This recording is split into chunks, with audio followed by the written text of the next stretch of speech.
Hello दोस्तों, this is by Triloki India वाले। और दोस्तों यार, इस वीडियो में हम लोग पढ़ने वाले हैं फंक्शन ओवरलोडिंग के बारे में। फंक्शन ओवरलोडिंग एक काफ़ी तगड़ा कंसेप्ट है जो पॉलीमॉर्फिज्म के अंदर आता है। तो इस वीडियो में आपको बताऊंगा कि पॉलीमॉर्फिज्म कैसे होता है और फंक्शन ओवरलोडिंग का यूज करके हम कैसे पॉलीमॉर्फिज्म को अचीव करते हैं।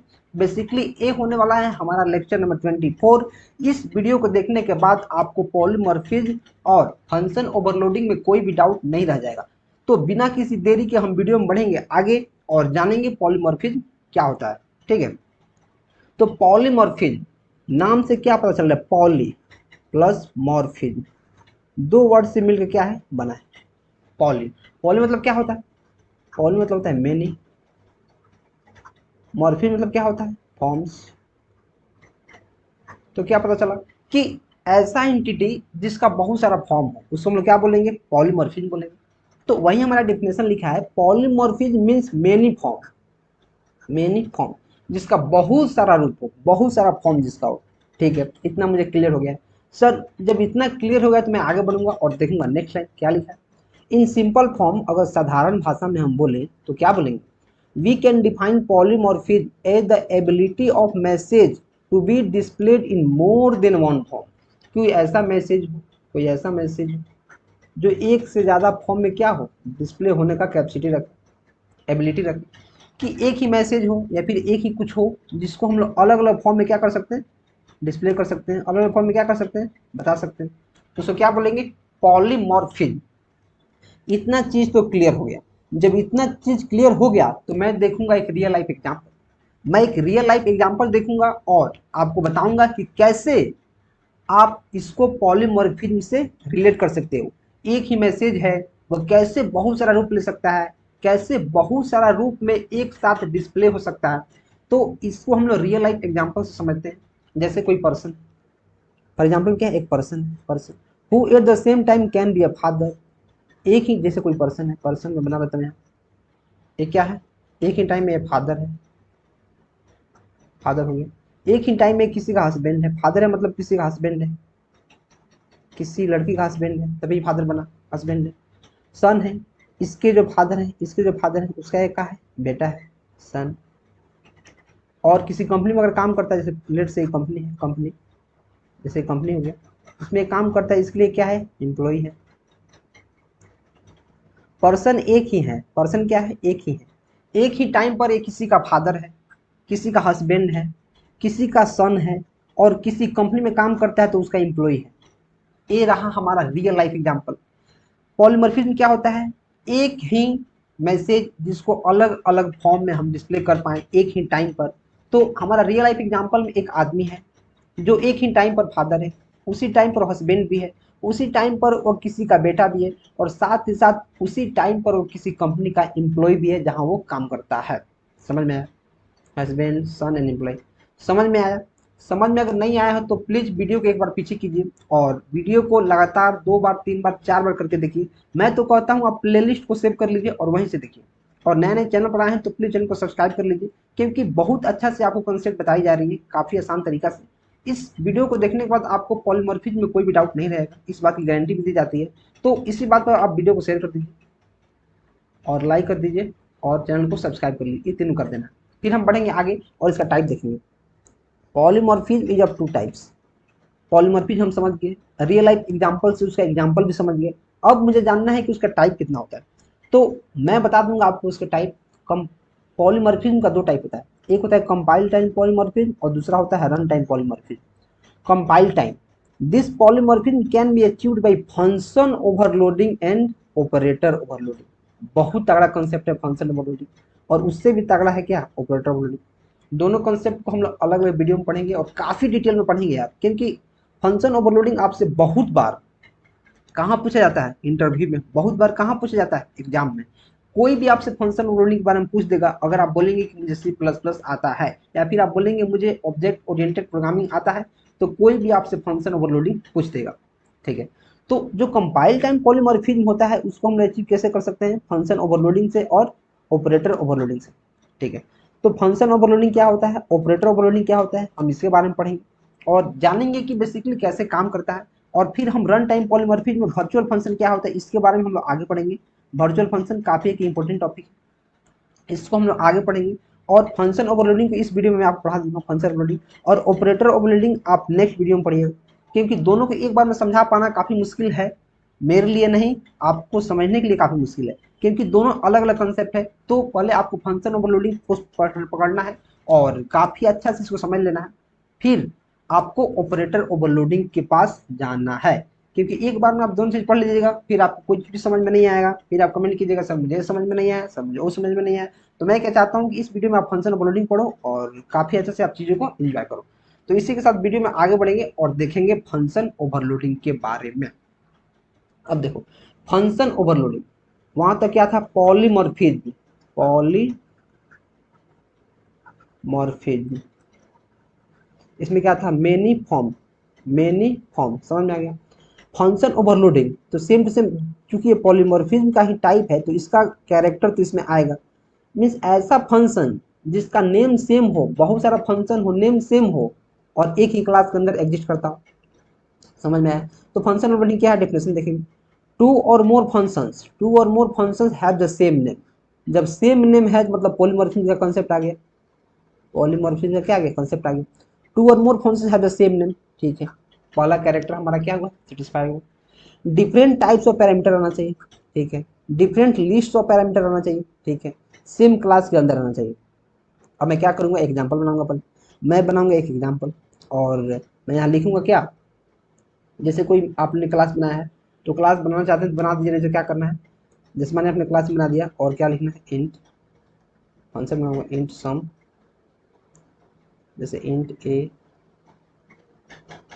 इंट बी, इसके अंदर आपको कुछ वर्ड लिखना है, वैसे ही इंट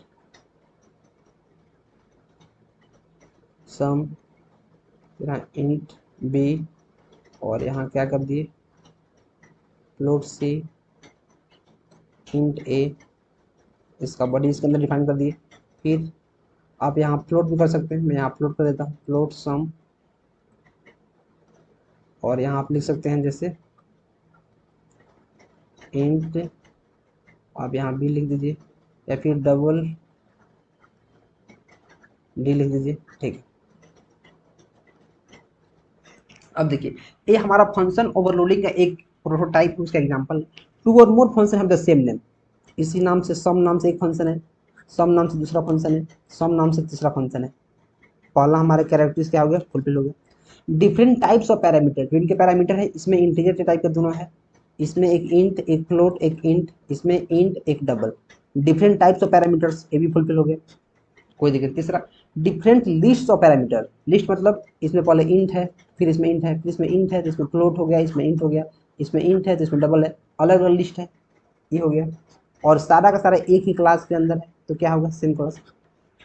ये चारों कंडीशन जब फुलफिल कर रहा है तो आप समझ जाएंगे कि क्या है, ये फंक्शन ओवरलोडिंग। आप क्या समझेंगे कि ये फंक्शन ओवरलोडिंग है, इतना समझ गए। जब इतना समझ गए तो यहाँ एक प्रोटोटाइप दिया हुआ है, जो यहाँ पहले से लिखा हुआ है, जिससे वॉइड रिटर्न टाइप है, मैक्स फंक्शन का नेम है और दो वेरिएबल है और दो क्या है, आर्गुमेंट है, इसको आप क्या बोलते हैं, आर्गुमेंट बोलते हैं, आर्गुमेंट या फिर पैरामीटर आप बोल सकते हैं, प्रोटोटाइप है ये। वैसे ही वाइड मैक्स, इसमें लिस्ट ऑफ पैरामीटर्स कितना है, तीन है, तीन, इसमें ए बी सी है, इसमें सिर्फ ए बी था, ठीक है। फिर क्या है, वाइड में तीसरा फंक्शन है, इसमें डबल एक्स डबल वाई, तो सारा का सारा ये क्या है, ये फंक्शन है, सेम नेम जिसका है, जिसका नेम क्या है, सेम है, नेम सेम है, पैरामीटर अलग अलग है, सेम क्लास के अंदर है, तो इसको हम क्या बोलते हैं, फंक्शन ओवरलोडिंग। तो मैं आपको एक बार और समझाता हूँ फंक्शन ओवरलोडिंग क्या है। कोई भी अगर आपसे पूछता है कि फंक्शन ओवरलोडिंग क्या है तो आप क्या बोलिएगा कि फंक्शन ओवरलोडिंग एक ऐसा कंसेप्ट है जिसमें एक फंक्शन रहता है, एक ही नाम का फंक्शन एक से ज़्यादा बार प्रोग्राम में यूज होता है, जिसमें अलग अलग टाइप के पैरामीटर्स होते हैं, जिनका सीक्वेंस ऑफ पैरामीटर्स या फिर लिस्ट ऑफ पैरामीटर्स अलग होता है, एक क्लास के ही अंदर होता है, और फंक्शन का नेम सेम रहता है जो पहले मैंने डिस्कस किया है, ठीक है। तो उसको हम लोग क्या बोलेंगे, उसको बोलेंगे फंक्शन ओवरलोडिंग, उसको हम क्या बोलेंगे, फंक्शन ओवरलोडिंग बोलेंगे। इसी के साथ आगे बढ़ेंगे और फंक्शन ओवरलोडिंग का यहाँ फुल फ्लेज्ड एग्जाम्पल लिखेंगे, जो आप अपने प्रोग्राम में या फिर आप अपने कॉलेज या यूनिवर्सिटी के एग्जाम में लिख सकते हैं और फुल मार्क्स पा सकते हैं, ठीक है। तो कुछ नहीं करना है, यहाँ लिखना शुरू करना है। लिखना शुरू करेंगे तो मैं सबसे पहले क्या करता हूँ आपको पता ही है, मैं यहाँ लिखूँगा क्या, एज इंक्लूड आयो स्ट्रीम, उसके बाद मैं क्या लिखूंगा, यूजिंग नेम स्पेस, फिर मैं क्या लिखूंगा, स्टैंडर्ड, इतना मैं लिख दिया। फिर मैं क्या लिखूंगा, मैं क्या लिखूंगा, फंक्शन का नेम बनाऊंगा। जैसे मैं फंक्शन बना रहा हूँ इंट सम, इंट में सम बना रहा हूँ और इसमें क्या कर रहा हूँ, दो पैरामीटर पास कर रहा हूँ, इंट ए और इंट क्या, इंट बी। इसके अंदर मैं क्या लिखूंगा, रिटर्न ए प्लस बी मैं कर दूंगा। वैसे मैं क्या करूँगा, एक और फंक्शन बनाऊंगा इसी नेम से, मैं क्या लूँगा, इंट सम लिखूंगा और यहाँ लिखूंगा इंट ए इंट बी, और मैं क्या करूँगा, यहाँ फ्लोट एक एफ नाम का वेरिएबल बना लूँगा और यहाँ क्या करूँगा, रिटर्न ए प्लस बी प्लस एफ कर लूँगा। इतना कर लिया। मैं एक और फंक्शन बना लूँगा, क्योंकि फंक्शन ओवरलोडिंग है तो काफ़ी अच्छा से मुझे समझ में आना चाहिए और जो स्टूडेंट देख रहे हैं उनको भी समझना चाहिए। मैं क्या लिखूँगा, यहाँ डबल एक्स डबल वाई और रिटर्न क्या करूँगा, मैं रिटर्न करूँगा एक्स प्लस क्या, वाई। इतना कर दिया। अब मैं चलूँगा मेन फंक्शन में, यहाँ जाऊँगा और बनाऊँगा एक मेन फंक्शन, क्योंकि हमारा प्रोग्राम जो होता है मेन फंक्शन से ही क्या होता है, एग्जीक्यूशन शुरू होता है। मैंने मेन फंक्शन लिख दिया। अब मैं मेन फंक्शन लिख दिया हूँ तो मैं डायरेक्ट प्रोग्राम को यहाँ कॉल कर देता हूँ। मैं क्या करता हूँ, यहाँ डायरेक्ट फंक्शन को क्या करता हूँ, कॉल कर देता हूँ। तो मैं यहाँ जैसे फंक्शन का नाम क्या है, SVM है, तो मैं लिखूँगा सी आउट SVM। और यहाँ देखिए, यहाँ इंटीजर डेटा टाइप का दो वैल्यू है, दो वेरिएबल किसका है, इंटीजर टाइप का। तो मैं यहाँ लिख दूंगा, दो वैल्यू पास कर दूंगा 5 और 2। इसके लिए मैं क्या करूँगा, सी आउट लिखूंगा, सी आउट, और क्या करूँगा, सम फंक्शन को कॉल करूँगा। और देखिए इसमें दो इंटीजर का है तो मैं एक वैल्यू पास कर दूंगा, जैसे यहाँ मैं 5 पास कर दूंगा, यहाँ 3, और एक है फ्लोट का, मैं फ्लोट का 5 कर दूंगा, 3.5। सी आउट वैसे ही मैं करूँगा, सम को कॉल करूँगा और क्या देखूंगा कि यहाँ जो सम है, एक और सम है, इसमें दो डबल वैल्यू है, डबल। मैं क्या करूँगा, 7.5 प्लस 2.5, और मैं यहाँ क्या लिखूंगा, रिटर्न 0 लिख दूंगा। इतना मैंने लिख दिया। ये हमारा है फंक्शन ओवरलोडिंग का एग्जाम्पल। अब चीज़ें काफ़ी यहाँ समझने वाली क्या बात है कि देखिए, बहुत सारे बच्चे इसमें कंफ्यूज रहेंगे कि सर यहाँ मैंने दो पैरामीटर लिखा है, मैंने दो यहाँ आर्गुमेंट लिया है और सेम सेम यहाँ दो आर्गुमेंट है और यहाँ भी दो आर्गुमेंट है, तो किसको कौन सा फंक्शन प्रिंट करेगा और किसको कौन एग्जीक्यूट कराएगा। तो देखिए, जैसे यहाँ सी आउट मेन फंक्शन एग्जीक्यूट होगा, सी आउट में आएगा तो यहाँ जाएगा 5 2, देखिएगा कि दोनों क्या है, इंटीजर डेटा टाइप है, इंटीजर डेटा टाइप। तो फटाक से सम, क्योंकि यहाँ सम 3 टाइम है, ठीक है, तो फटाक से सम कॉल करेगा, सम यहाँ को जाएगा, फटाक से कंट्रोल ट्रांसफर होगा, कहाँ से कंट्रोल ट्रांसफर होगा यहाँ, और देखेगा कि यहाँ भी इंटीजर वैल्यू है, यहाँ भी इंटीजर वैल्यू है, तो 5 यहाँ जाएगा और 2 यहाँ जाएगा, 5 2 यहाँ आया और यहाँ रिटर्न हो जाएगा 5 + 2 बराबर क्या, 7। यहाँ क्या हो जाएगा, रिटर्न हो जाएगा, ठीक है। अब देखिएगा जैसे 5 2 यहाँ क्यों नहीं जा सकता है, यहाँ क्यों नहीं जाएगा, डबल डबल के पास क्यों नहीं जाएगा, क्योंकि देखिएगा जो हमारा ए वैल्यू है इंटीजर डेटा टाइप का है, 5 और 2 क्या है, दोनों इंट डेटा टाइप का है। क्योंकि वो इंट डेटा टाइप का है तो जब भी वहां जाएगा तो इंट में ही जाके स्टोर होगा, इंट में स्टोर होगा, वो फ्लोट में स्टोर या डबल में स्टोर नहीं होगा। क्यों, क्योंकि हमने उसको टाइप कास्ट नहीं किया है। अगर हम टाइप कास्ट करते हैं तो हम फ्लोट को डबल को इंटीजर में कन्वर्ट कर पाते हैं, ठीक है, मैंने आपको वीडियो में बताया हुआ है, तो आप टाइप कास्टिंग का भी वीडियो जाकर देख सकते हैं, मैंने प्लेलिस्ट में सारा का सारा सेव किया हुआ है। तो जिस टाइप का यहाँ आर्गूमेंट हम पास करेंगे, ये हमारा एक्चुअल आर्गूमेंट, जिस टाइप का हम आर्गूमेंट पास करेंगे, जिस सीक्वेंस में अगर वो मैच करेगा यहाँ फंक्शन के पास, उसी के पास आएगा और क्या करेगा, एग्जीक्यूट करेगा। और दूसरा जैसे SVM है, SVM जैसे यहाँ आएगा तो यहाँ देखिएगा 1 2 3 तीन वेरिएबल है, तीन हमारा क्या है, आर्गूमेंट है, तीन आर्गूमेंट यहाँ आएगा, देखिएगा कि यहाँ तो सिर्फ 2 ही आर्गूमेंट है, मतलब ये मेरे काम का नहीं है, इसको क्या करेगा, इसको काट देगा। तो फिर नीचे जाएगा और चेक करेगा क्या, सम, यहाँ 3 आर्गूमेंट है और 3 आर्गूमेंट है, तो ये चेक करेगा कि हमारा जो है आर्गूमेंट इंटीजर डेटा टाइप का 2 है और एक फ्लोट का है ना सीक्वेंस में, तो यहाँ चेक करेगा एक इंटीजर डेटा टाइप, एक इंटीजर डेटा टाइप और दूसरा क्या है, फ्लोट डेटा टाइप।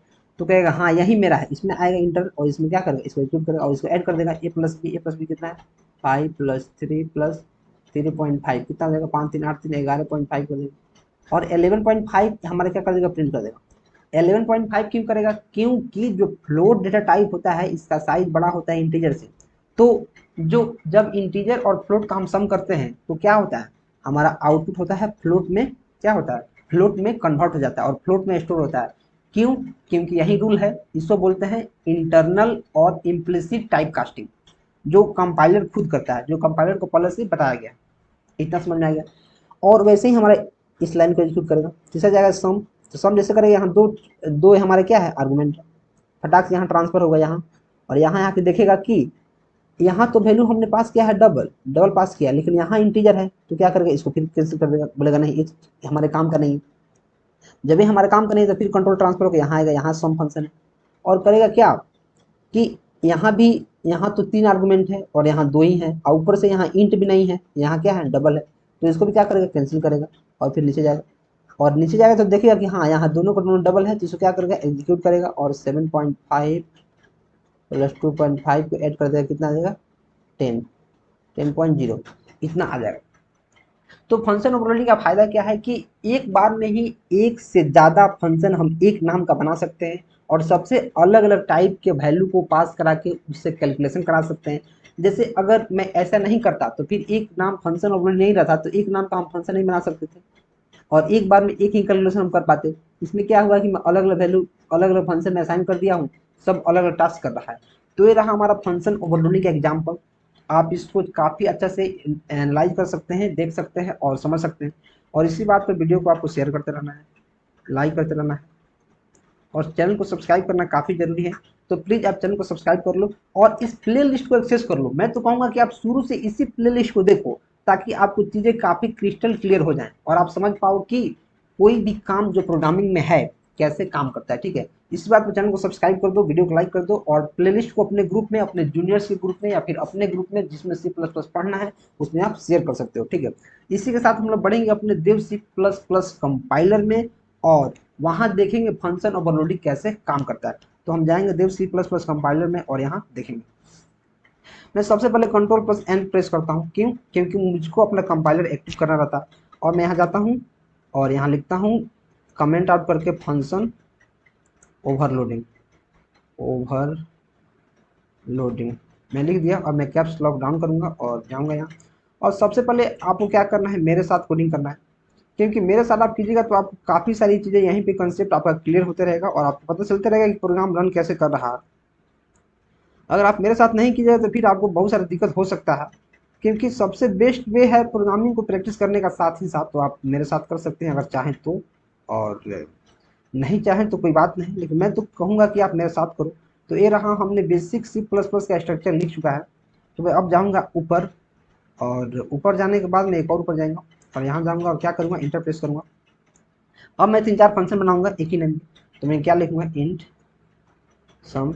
इसमें मैं क्या करूँगा, 2 वेरिएबल पास कर दूँगा, इंट ए इंट बी पास कर दिए। इसके अंदर मैं क्या करूँगा, रिटर्न करा दूँगा इन दोनों का सम, ए प्लस बी।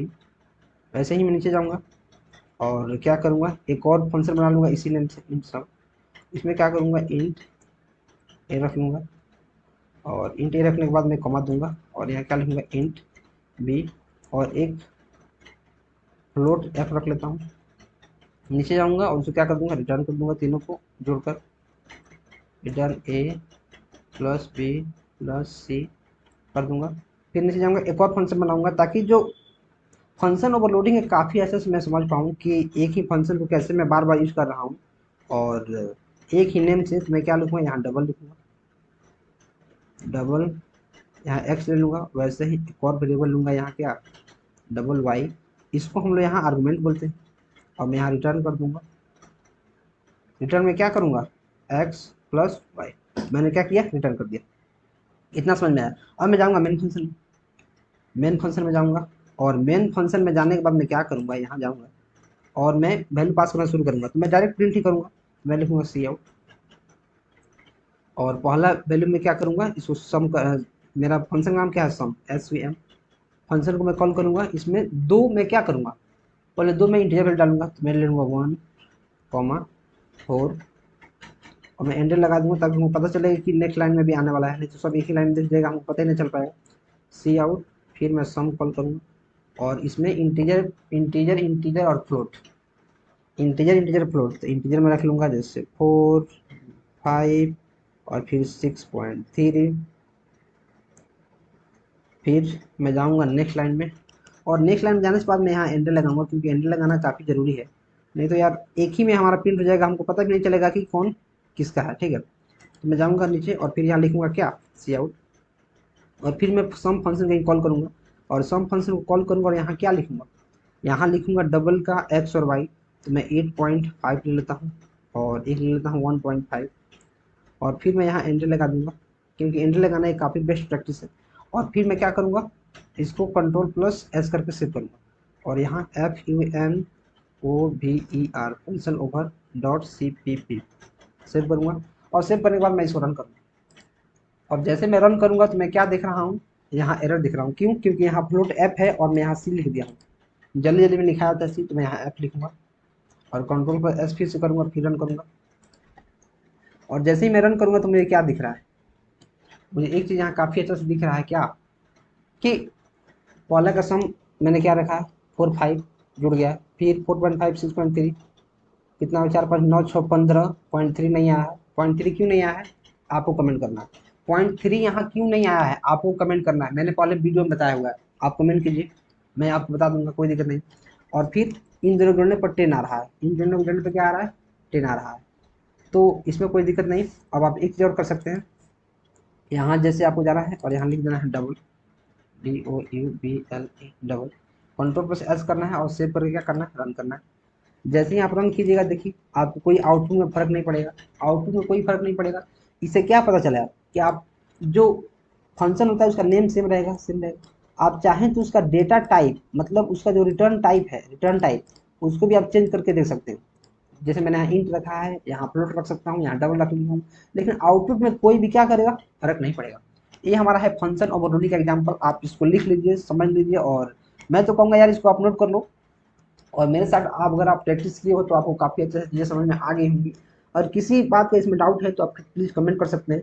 और सेम टू सेम आप इस कोड को अगर विजुअल स्टूडियो कोड में कीजिएगा तो यहाँ सारा का सारा आपको पॉइंट में दिखा देगा, क्योंकि यार देव C++ उतना एडवांस कंपाइलर नहीं है कि आपको पॉइंट में अपने आप कन्वर्ट कर दे, उसमें बहुत सारे इनबिल्ट फीचर्स है। ठीक है, इसमें भी कर दीजिएगा अगर आप टाइप फास्ट कीजिएगा तो इसके रिगार्डिंग कोई भी डाउट हो तो आप कमेंट कीजिए, मुझे नहीं लगता कोई डाउट रहने वाला है। कोई भी डाउट है तो आप कमेंट कर सकते हैं, और वीडियो को लाइक कर दीजिए, सब्सक्राइब कर दीजिए चैनल को, और इस प्लेलिस्ट को ही शेयर कर दीजिए। मैं तो कहूँगा इससे बहुत सारे बच्चे का जिनके पास फीस नहीं है पढ़ने के लिए C++ और हिंदी में जो पढ़ना चाहते हैं उनका काफ़ी हेल्प हो जाएगा, इस बात की मैं गारंटी आपको दे ही रहा हूँ। तो अब जाओ यार, जाओ सब्सक्राइब करो, फॉलो करो और सपोर्ट करते रहो। चलिए मिलकर आगे बढ़ रहे हैं हम दोनों, हम लोग मिलकर आगे बढ़ते हैं। Till then keep supporting and keep exploring.